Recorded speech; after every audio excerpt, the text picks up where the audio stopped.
Well, that night, Gordon confides in his wife about his job-related stress. He has half a mind to quit the sanitation department. Phil's sanitation department, apparently. Well, I respect you. And if you want to quit, go ahead. We can get by on my salary until you find something. Come on, I feel bad enough that you make as much money as I do. I just want you to be happy. I know that, honey, I know. It's just that I can't quit. I mean, Danny already thinks I'm a quitter. Thanks anyway. By the way,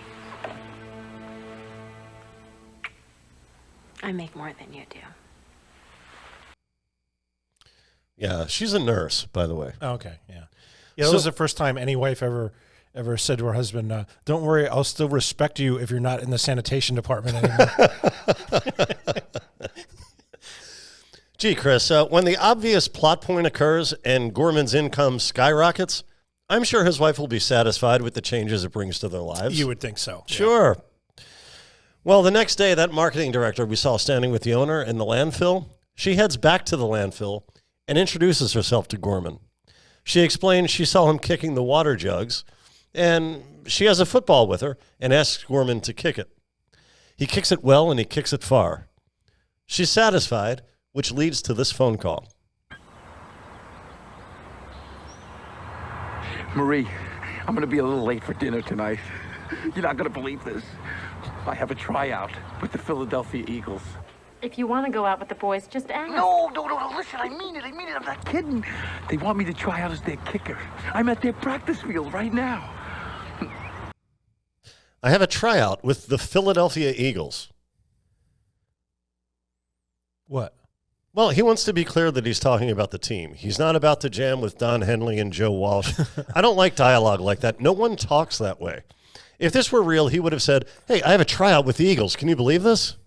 Yeah. It might still confuse his wife, given how improbable that situation is, that he is suddenly being scouted by the NFL.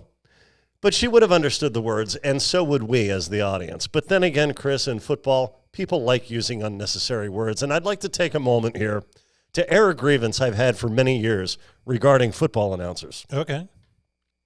And this is done mostly by NFL veterans who find themselves behind the microphone. It drives me crazy when I'm watching a game and the announcers overuse the word football when just ball or no word at all would suffice. The Broncos have to run the football if they want to score points against this Seattle defense. Seattle, they have a good football team. Hey, moron, you might need to be reminded which sport you're watching. I don't.